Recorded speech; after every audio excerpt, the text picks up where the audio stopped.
የ15 ዓመቷ ሕፃን ድንግል ማርያም በማኅፀኗ ወሰነችው። ክብር ምስጋና ለስም አጠራሯ ይሁን።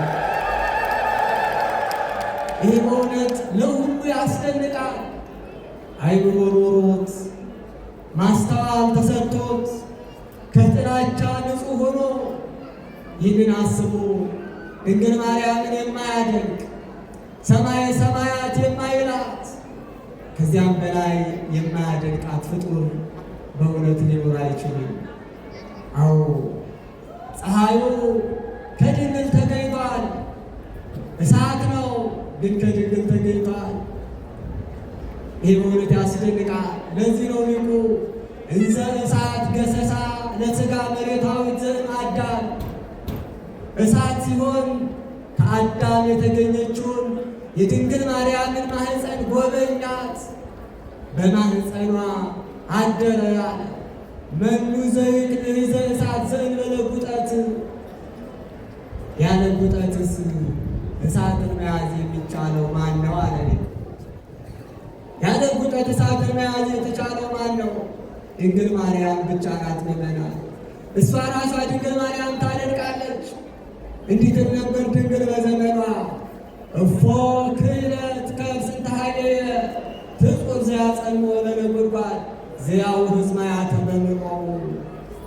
ከኔ ዘንድ የተገኘች ትንሿ ማኅፀን የኔ ማኅፀን የሚያስፈራውን ነጎድጓድ የሚያዘውን ዝናማትን የሚያፈሳቸውን እሱን እንዴት አድርጋ ልትወስነው ቻለች እያለች እመቤታችን ድንግል ማርያም ራሱ ትደነቅ ነበር። ቅዱስ ያሬድ ግን ምስጢሩን ጠቅለል አድርጎ እንዲህ ይላል። ሰማይ ወምድር ዘኢያገምሮ እፎ ማኅፀነ ድንግል ጾሮ። ሰማይ ምድር የማይችለውን እንዴት የድንግል ማርያም ማኅፀን ቻለው አለና ሰማይ ወምድር ዘኢያገምሮ ማኅፀነ ድንግል ጸበሩ ብሎ መለሰው። አዎ ሰፊው ሰማይ አምላኩን አልቻለም። ሰፊዋ ምድር አምላኳን አልወሰነችም። ለእናትነት የመረጣት የእመቤታችን የድንግል ማርያም ማኅፀን ግን ለአምላካችን ለኢየሱስ ክርስቶስ አልጠበበውም። ክብር ምስጋና ለስም አጠራሯ ይሁን። ስለዚህ የተወደዳችሁ ምእመናን ልናስተውል የሚገባን ነገር የእመቤታችን ፀሐይ የተወሰነ ፀሐይ አይደለም። እንደዚህ የዓለምም ፀሐይ አይደለም። ምእመናን እመቤታችን በእርሷ በኩል የወጣልን ድንግል የወሰነችው መሰረት የሌለውን ነው። አንድ የቤተ ክርስቲያናችን ሊቅ ሲገልጽ እንዲህ ይላል። አጻኒቱ ለብሉየ አዝማን ዘመናትን ያስረጃቸውን እሱን አንቺ ያሳደግሽው አለ። በዘመን ዘመናትን ያስረጃቸውን ሽማግሌ እንኳን ቢባል የማይገልጠውን ከዘመናት በፊት የነበረውን ያጠባሽ ያሳደግሽ ናታል።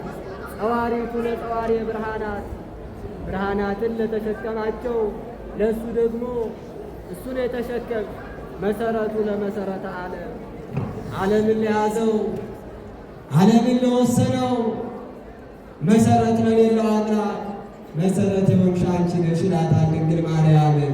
ክብር ምስጋና ለስም አጠራሯ ይሁን።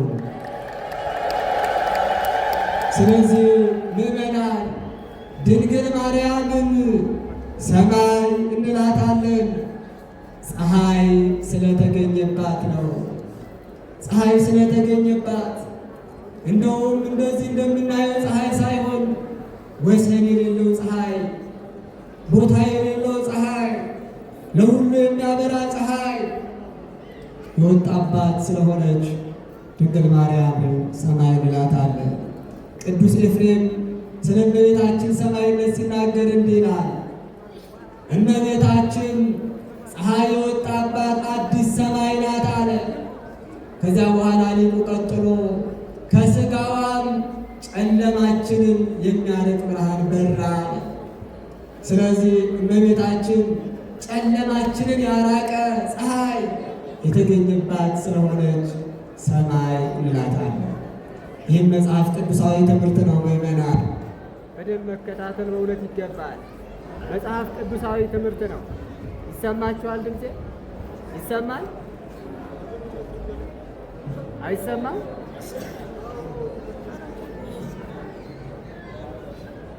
እንግዲህ የሚሰማችሁ አዳምጡ። ይህ አሁን የተማርነው ትምህርት መጽሐፍ ቅዱሳዊ ትምህርት ነው። ከመጽሐፍ ቅዱስ የወጣ ትምህርት አይደለም። መጽሐፍ ቅዱሳዊ ነው ትምህርቱ። ልብ በሉ ምዕመናን፣ ቤተ ክርስቲያናችን መጽሐፍ ቅዱስ ብቻ የሚል ትምህርት የላትም። መጽሐፍ ቅዱስ ብቻ አትልም። ራሱ መጽሐፍ ቅዱስም እኔ ብቻ አይልም። ሐዋርያትም መጽሐፍ ቅዱስ ብቻ ብለው አላስተማሩም። ክርስቶስም በመጽሐፍ ቅዱስ የተወሰንኩኝ ነኝ አላለም። የእግዚአብሔር ሥራ በመጽሐፍ ቅዱስ ብቻ አይወሰንም። ግን ትምህርታችን ከመጽሐፍ ቅዱስ ጋር አይጣላ። ከመጽሐፍ ቅዱስ ጋር የሚጣላ የቤተ ክርስቲያን ትምህርት የለም። ከመጽሐፍ ቅዱስ ጋር የሚጣላ መጽሐፍ የለንም። ሁሉ ከመጽሐፍ ቅዱስ ጋር የሚስማማ ነው። አሁን ያተማርነው ትምህርት የእመቤታችን ሰማይነቷ የክርስቶስም ፀሐይነቱ በመጽሐፍ ቅዱስ የተጠቀሰ ነው። በትንቢተ ሚልክያስ ምዕራፍ 4 ቁጥር 2 ላይ እንዲህ ይላል፣ ይሰርቅ ለክሙ ለእለ ትፈርሁ ስምየ ፀሐየ ጽድቅ። ስሜን ለምትፈሩ ለእናንተ የጽድቅ ፀሐይ ይወጣላችኋል። የምን ፀሐይ ይወጣላችኋል ነው ያለው? የምን ፀሐይ? የጽድቅ ፀሐይ ይወጣላችኋል። የጽድቅ ፀሐይ ይወጣላችኋል። አሁን ፀሐይ ወጥቷል። በድንግል በኩልም እንደወጣ ደግሞ በመጽሐፍ ቅዱስ ተጽፏል። ራእየ ዮሐንስ ምዕራፍ 12 ቁጥር 1 ላይ ስትመለከቱ ወአስተርአየ ተአምር አቢይ በውስተ ሰማይ ብእሲት እንተ ትለብስ ፀሐየ ይላል። በሰማይ ታላቅ ተአምር ታየ። እነሆ አንዲት ሴት ፀሐይን ተጎናጽፋ ነበር ይላል። ምን ተጎናጽፋ ነበር ያለ? ምን ተጎናጽፋ ነበር? ፀሐይን ተጎናጽፋ ነበር። ስለዚህ ትምህርታችን መጽሐፍ ቅዱሳዊ ነው ማለት ነው። አንደኛ እመቤታችንን ሰማይ የምንልበት ምክንያት ምንድን ነው? እስኪ ፀሐይ ስለወጣባት በሉ። እስኪ ሁላችሁ ፀሐይ ክርስቶስ ስለወጣባት በሉ። ፀሐይ ክርስቶስ ስለወጣባት ሰማይ እንላታለን። ሁለተኛ እመቤታችንን ሰማይ የምንላት የዓይናችን ማረፊያ የልባችን ተስፋ ስለሆነች ነው። አስተውሉ። ቅዱስ አትናቴዎስ ሰፋይከ ማየ ከመ ቀመር ለዘክሮቱ፣ ሰማዩን ውሃውን አርግተ እንደ ድንኳን ሰቀልከው ይላል። ውሃውን አርግቶ ሰቀለው። የሰማይ ግብሩ ሁለት ነው። አንደኛ ለልብ እውቀትን ይመግባል፣ ሁለተኛ ዓይንን ያሳርፋል። ሰማይ ዓይንን ያሳርፋል፣ ደግሞ ልቡናን ያስተምራል። ግብሩ ሁለት ነው። ስለዚህ እመቤታችንን ሰማይ አልናት፣ ሰማይ እንላታለን። ለምን? የዓይናችን ማረፊያ ስለሆነች። እመቤታችን በእውነት የዓይናችን ማረፊያ ናት። ምዕመናን የዓይናችን ማረፊያ ናት። ግን እንዲህ ስንል የሚቃወሙ ሰዎች ደግሞ አሉ። ክርስቶስን ማረፊያ አይደለም አላችሁ ይላል። እመቤታችንን ማረፊያ ማለት ክርስቶስን ማረፊያ አይደለም ማለት አይደለም። ክርስቶስ ማረፊያችን ነው፣ ያረፍንበት ወደብ ነው። እመቤታችንን ደግሞ በእውነት አርፈንባታል። አሁን ማስተዋል በእውነት ይገባል። ከክርስቶስ ሌላ ማረፊያ ተስፋ አለ ተብሎ ቢጠየቅ አዎ ማለት እንችላለን። አዎ ከክርስቶስ ሌላ ማረፊያ አለ፣ ተስፋ አለ። ግን ያለ ክርስቶስ ግን አይደለም። ያለ ክርስቶስ ተስፋ የለም፣ ያለ ክርስቶስ እረፍት የለም። ግን ከእርሱ ሌላ ተስፋ አለ፣ ከእሱ ሌላ ማረፊያ አለ።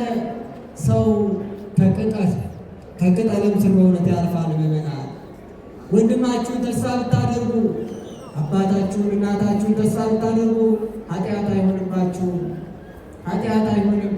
ራሱ ክርስቶስ ከእርሱ ሌላ ተስፋ ማድረግ እንደሚገባን አስተምሮናል። የዮሐንስ ወንጌል ምዕራፍ 14 ቁጥር 1 ጀምራችሁ ስትመለከቱ እንዲህ ይላል፣ ኢይደንግጽክሙ ልብክሙ እመኑ ብየ ወእመኑ በአቡየ እስመ ውስተ ቤተ አቡየ ብዙ ምዕራፍ ብዙ ማኅደር ወምዕራፍ ቦቱ ይላል። ልባችሁ አይታወክ፣ አትጨነቁ፣ ይህ ዓለም ቀረብን ብላችሁ አትታወኩ። እነሆ እኔ መንግሥተ ሰማያትን አዘጋጅቼላችኋለሁ አለ። አሁን አስተውሉ። መንግሥተ ሰማያት ማረፊያችን ናት። መንግሥተ ሰማያት ምናችን ናት አልኳችሁ? ምናችን ናት? መንግሥተ ሰማያት ማረፊያችን ናት። መንግሥተ ሰማያት ማረፊያችን ናት ማለት ግን ክርስቶስ ማረፊያችን አይደለም ማለት ግን አይደለም። ክርስቶስም ማረፊያችን ነው።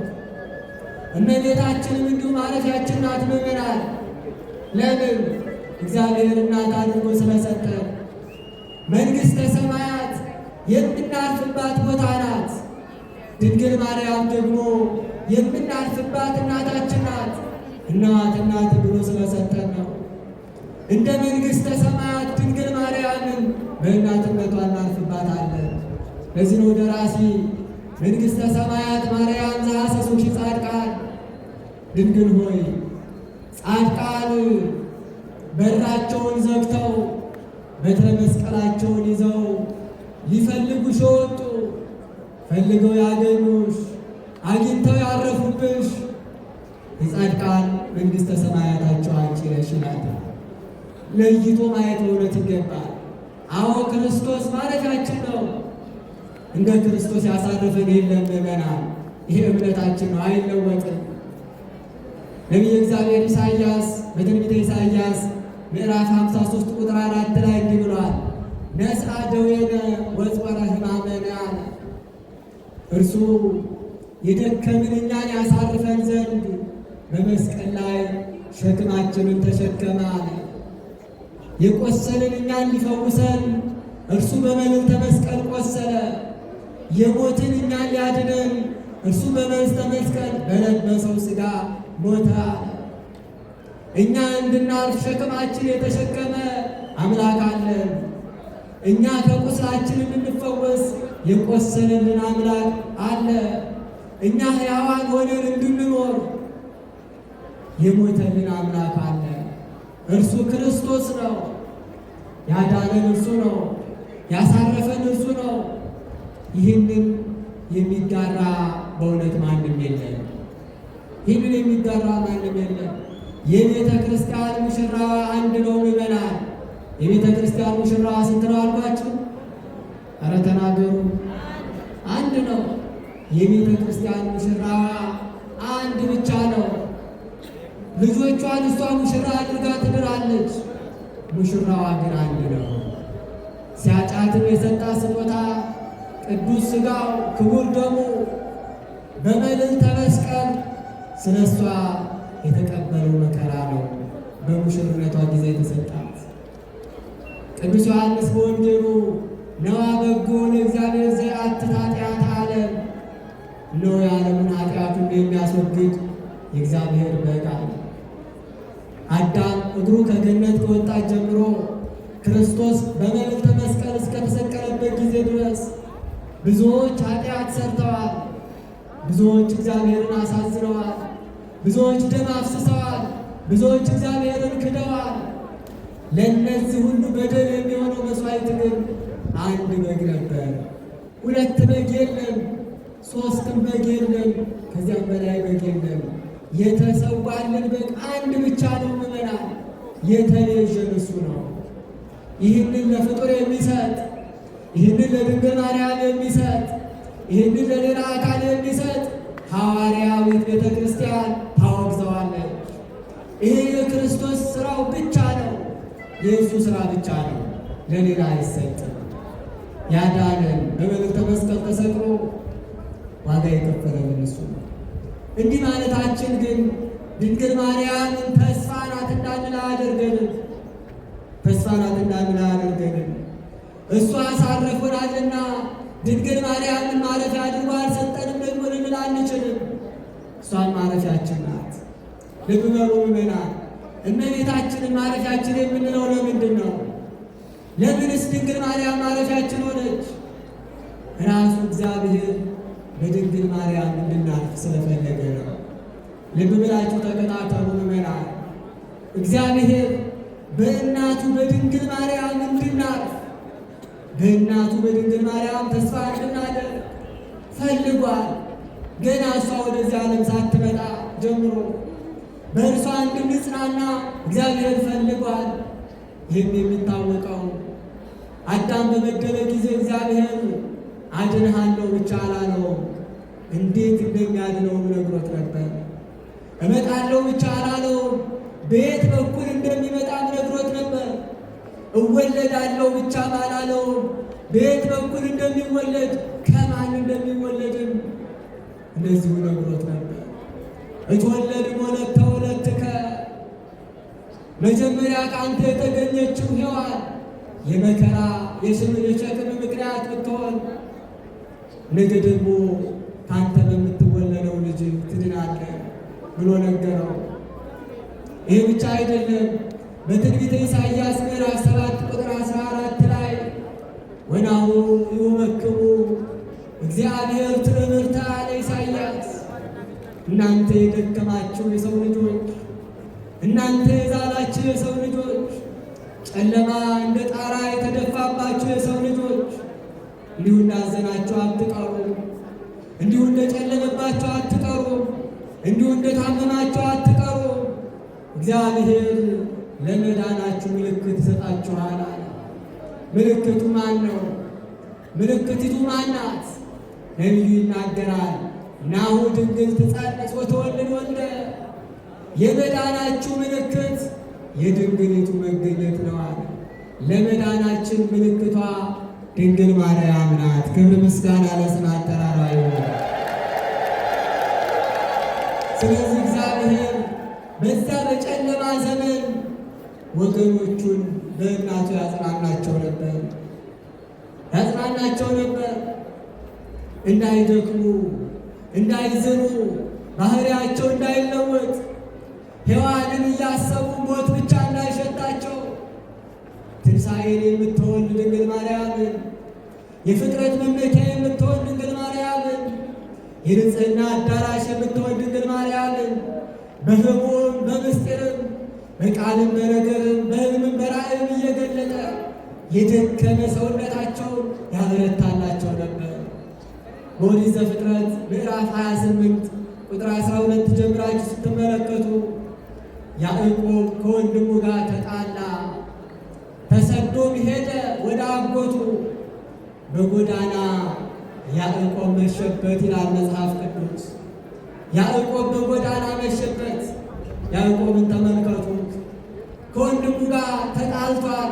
ጠብ ራሱ ያደክማል። ምዕመናን፣ መጣላት ያደክማል፣ ያውካል፣ ታውኳል። ደግሞ ብቻውን ነው የሚሄደው። በዚያ ላይ ደግሞ መሸበት፣ የሚያድርበት መንገድ የለም። ተስፋ ያጣው ያዕቆብ በምድረ በዳ ደንጊያ ተንተርሶ ተኛ። እግዚአብሔር ግን ያን ጊዜ የደከመውን ያዕቆብን፣ የዛለውን ያዕቆብን፣ ተስፋ የቆረጠውን ያዕቆብን እናቱን ገለጠና አጽናናው። ርእየ ሰዋሰወ ዘወርቅ ውስተ ምድር ወርዑቱ ያሰምክ ሰማየ ወመላእክተ እግዚአብሔር ያዕርጉ ወይወርዱ ውስቴታ። ያዕቆብ በምድረ በዳ ተኝቶ በምድር የተተከለች ወርቅ መሰላል ደግሞ ከሰማይ የደረሰች ንጉሥ የተቀመጠባት መላእክት የሚወጡባት የሚወርዱባት ተስፋ የሆነችን መሰላል አያት። ቅዱስ ያሬድ የሚል ሲተረጉመው እንዲህ ብሏል። ያዕቆብን ርእየ ሰዋሰወ ዘሰማይ ይእቲኬ ሰዋሰወ ኢየሱስ አለ። ያዕቆብ በምድረ በዳ አያት የወርቅ መሰላል የኢየሱስ ክርስቶስ መሰላል ናት አለ። የማን መሰላላት ነው ያለ? የማን መሰላል? የኢየሱስ ክርስቶስ። ለቃል ርደት ለሥጋ እርገት ምክንያት የምትሆን እመቤታችን ድንግል ማርያም ያዕቆብ በምድረ በዳ አይቶ ተጽናንቷል፣ ተረጋግቷል፣ ከድካሙ አርፏል። እግዚአብሔር ነቢያቱ ሁሉ እንዲህ እናቱን እያሳየ ተስፋ እንዳይቆርጡ ያረጋጋቸው ነበር። ለ5500 ዘመን በጨለማ ውስጥ ሆኖ የሰው ዘር ድንግል ማርያምን ይጠብቅ ነበር። ተወደዳችሁ ምእመናን አስተውሉ። እግዚአብሔር ምልክት እናቴ ናት አለ። ምልክት የድንግሊቱ መጽነስ ነው አለ። ስለዚህ አባቶቻችን ፀሐዩን ብቻ አይደለም የጠበቁት፣ የሚወጣበትንም ሰማይ ጠብቋት ነበር። የሕይወትን ዕፅ እሱን ብቻ አልጠበቁም። ዕፀ ሕይወት የሚገኝባት የወይኗን ሐረግ ድንግል ማርያምን ይጠብቋት ነበር። ንጉሡን ብቻ አልጠበቁትም፣ ዙፋኑንም ይጠብቋት ነበር። ድንግል ማርያም ሲጠባበቋት ነው። ዘመኑ የጨለማ ነው፣ የሐዘን ነው፣ የመከራ ነው። ሰውና ሰው ይባላል። ሰማይና ምድር ተጣልተዋል። እግዚአብሔርና ሰው ተጣልተዋል። መላእክትና ሰው ተጣልተዋል። ዘመኑ የሁከት ነው። በዚያ በጨለማ ዘመን ውስጥ ግን እመቤታችን እንደ ብርሃን ትታይ ነበር ምእመናን። ለዚህ ነው ጌርሎስ የተባለ የቤተ ክርስቲያናችን ሊቅ ሲያስረዳ እንዲህ ብሏል።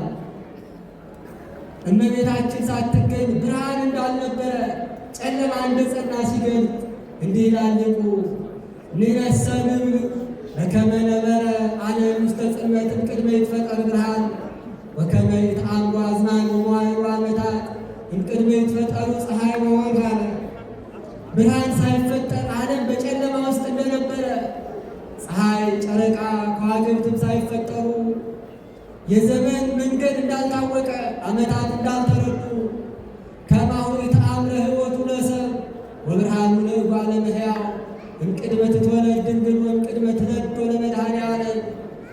እነዚህ ሁሉ ድንግሊቱ ሳትገኝ ፀሐዩም ከእርሷ ሳትወጣ የሰው ልጅ የድነት ጎዳናው አልታወቀም ነበር አለ። እስመ ኩሉ ዓለም ነበረ ውስተ ጽልመት ዘኢይኩሉ አብርሆቱ አእላፍ ብርሃናተ ፀሐይ። እልፍ ፀሐያት እንኳን ኖረው ቢያበሩ ሊያስወግዱት የማይችሉት ጨለማ በዓለም ላይ ሰፍኖ ነበር አለና ወእምዝ ወጻት ብእሲት እምዝንቱ ዓለም ዘሃሎ ውስተ ባሕረ ጽልመት።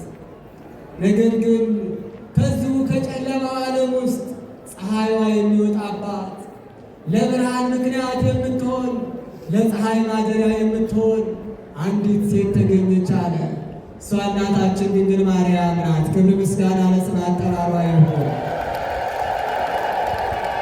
ስለዚህ ምእመናን የእመቤታችን መወለዷ የእመቤታችን መገኘቷ እንዲሁ ተወለደች ተብሎ የሚነገር ብቻ አይደለም። እንደ ሰማይ መዘርጋት ይታያል። እንደ ሌሊት ማለፍ ይታያል። እንደ ጎህ መቅደድ ይታያል። ሌሊት ካለፈ ብርሃን ይመጣል። ሰማይ ከተፈጠረ በኋላ ፀሐይ ወጥቷል።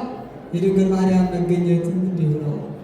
ለዚህ ነው ገብረ ማርያም የተባለ የኢትዮጵያ ቤተ ክርስቲያን ደራሲ ኪዳነ ምሕረት በተባለው መጽሐፉ ላይ እንዲህ ይላል።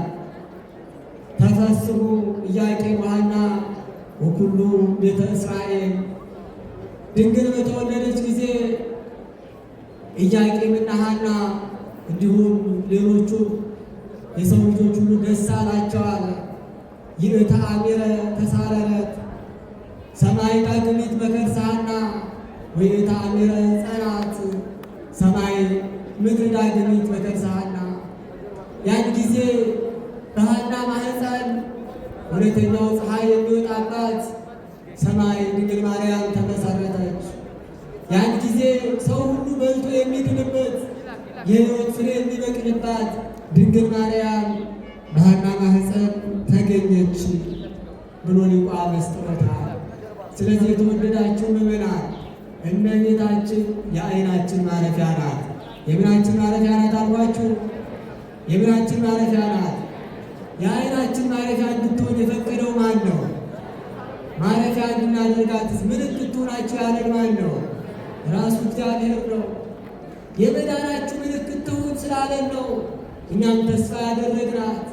የመዳን ምልክት ሁኛቸው፣ ማረፊያ ሁኛቸው ስላላት ነው እሷም ለእኛ ማረፊያ መሆን የቻለችው። እመቤታችን ማረፊያ የሆነችው ለእኛ ለሰው ልጆች ብቻ እንዳይመስላችሁ የቅዱሳን መላእክት ሕሊና ያረፈባት ናት ድንግል ማርያም። መጽሐፍ ቅዱስ ይህንን ይመሰክራል። ቅዱስ ዮሐንስ በወንጌሉ በዮሐንስ ወንጌል ምዕራፍ 1 ቁጥር 18 ላይ እንዲህ ይላል፣ ለእግዚአብሔር ሳል ወዘር ወግሙራ፣ እግዚአብሔርን ማንም ያየው የለም ይላል። መላእክት ቢሆኑ አላዩትም፣ ሰዎችም አላዩትም፣ ሌሎቹ ፍጥረታት አልተመለከቱትም አለ። እግዚአብሔርን ማንም አላየው። ፍጥረት ሁሉ እግዚአብሔርን ለማየት ይፈልግ ነበር፣ እግዚአብሔርን ግን ለማየት አልበቃም። ቅዱሳን መላእክት እግዚአብሔርን ማየት ተስኗቸው ለዙፋኑ እየሰገዱ ዙፋኑን እያዩ እግዚአብሔርን ሲያመሰግኑ ይኖሩ ነበር። ማየት የቻሉት ከአማናዊቷ ዙፋን ከድንግል ማርያም ሲገኝ ብቻ ነው። ሊቁ ለዚህ ነው እመቤቴ በምን እመስልሻለሁ አላት። ቀና ብዬ ሰማዩን አይቼ አንቺን ሳስብ ሰማይ ይጠብብኛል አለ። ወርቁም ጽሬቱን ያውቃል። በምን እመስልሻለሁ አለና መንበረኑ ኪሩባቤ፣ ኪሩቤል የሚሸከሙትን መንበር እልሻለሁን አላት። ኪሩቤል የሚሸከሙት እግዚአብሔር የሚገለጥበትን መንበር እልሻለሁን አለ። ከዚያ በኋላ ግን የኪሩቤል መንበር ብዬ እንኳን አላሳንስሽም አለ። የኪሩቤል መንበር እኔ ስሰደድ ምንም አላደረገልኝም፣ የተራብኩ እኔን አልመገበኝም፣ የተጠማሁ እኔን አላጠጣኝም፣ የተሰደድኩ እኔን አላስጠጋኝም። አንቺ ግን የተራብኩ እኔን መገብሽኝ፣ የተጠማሁ እኔን አጠጣሽኝ፣ ተቅበዝባዥ የነበርኩ እኔን አሳረፍሽኝ፣ ማረፊያ ሰጠሽኝ አለ ሊቁ።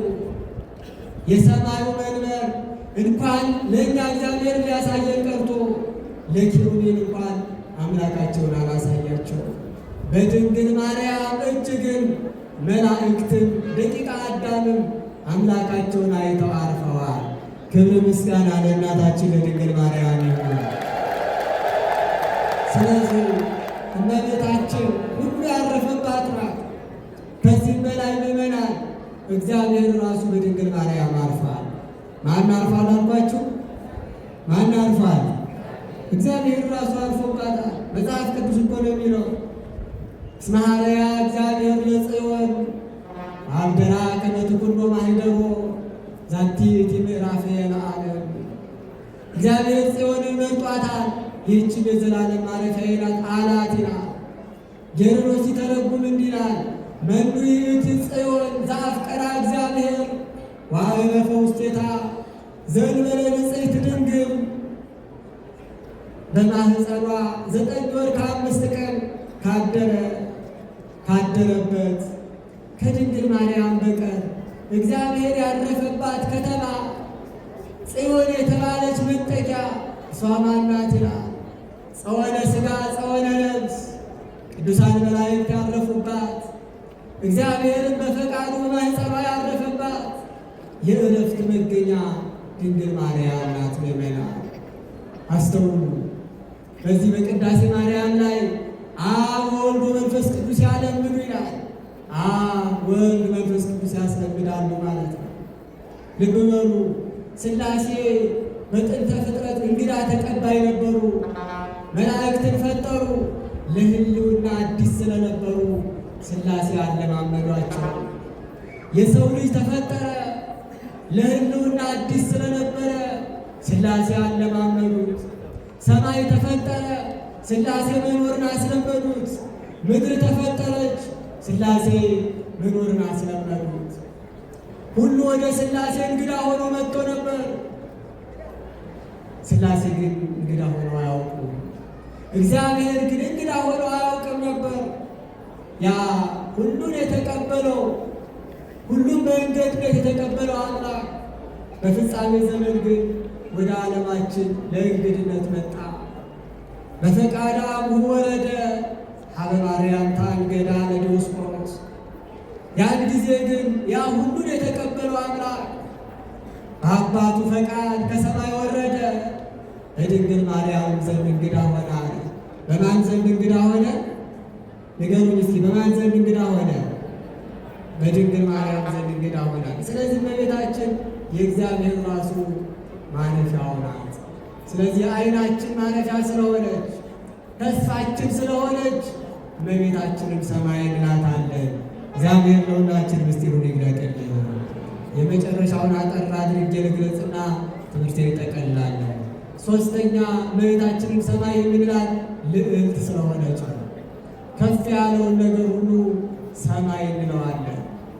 ምዕመናን በደንብ አስተውሉ፣ በትክክል ተማሩ፣ በትክክል ተናገሩ። እንደው በእውነት አያሳዝንም? ይህ ሁሉ አሁን የድንግል ማርያም ልጅ ነው። የዚህን ያህል ሴቶች ልጆች ያላት ድንግል ማርያም፣ የዚህን ያህል ወንዶች ልጆች ያላት ድንግል ማርያም በጥቂቶች ስትሰደብ መልስ መስጠት እንዴት ይሳነናል? በእውነት ራሳችንን መመርመር በእውነት ይገባል። የመናፍቃን ኃይላቸው የእኛ ስንፍና ነው። የመናፍቃን ጉልበታቸው የእኛ ያለ መማር፣ የእኛ ያለ ማስተዋል፣ የእኛ ያለ ማንበብ፣ የእኛ ያለ መጠየቅ ነው። በእውነት ማስተዋል ይገባል። የእመቤታችን ክብሯ በቤተ ክርስቲያናችን መትሕተ ፈጣሪ መልዕልተ ፍጡራን ይባላል። እስኪ መትሕተ ፈጣሪ መልዕልተ ፍጡራን በሉ እስኪ። እስቲ መትሕተ ፈጣሪ በሉ እስኪ። መትሕተ ፈጣሪ በሉ። መልዕልተ ፍጡራን በሉ ደግሞ መልዕልተ ፍጡራን። መትሕተ ፈጣሪ መልዕልተ ፍጡራን። ይሄ የማይናወጽ ትምህርት ነው ምዕመናን። እመቤታችንን እንወዳታለን፣ ግን ከክርስቶስ በላይ ግን አይደለም። እመቤታችን ማረፊያችን ናት፣ ግን ከክርስቶስ በላይ ማረፊያችን አይደለችም። ይህንን በደንብ ማወቅ በእውነት ይገባል። ቅዱስ ኤፍሬም ለዚህ ነው ልዕልት ታሕተ ሥላሴ ወመጽንዕት ታሕተ ጰራቅሊጦስ ይላታል። ከሥላሴ በታች ልዕልት ነሽ፣ ከጰራቅሊጦስም በላይ እኛን የምታጽናኝ ነሽ ብሏታል። ከፈጣሪ በታች ናት፣ ከፍጡራን ሁሉ ደግሞ በላይ ናት። ከፍጡራን በላይ ለምን ሆነች?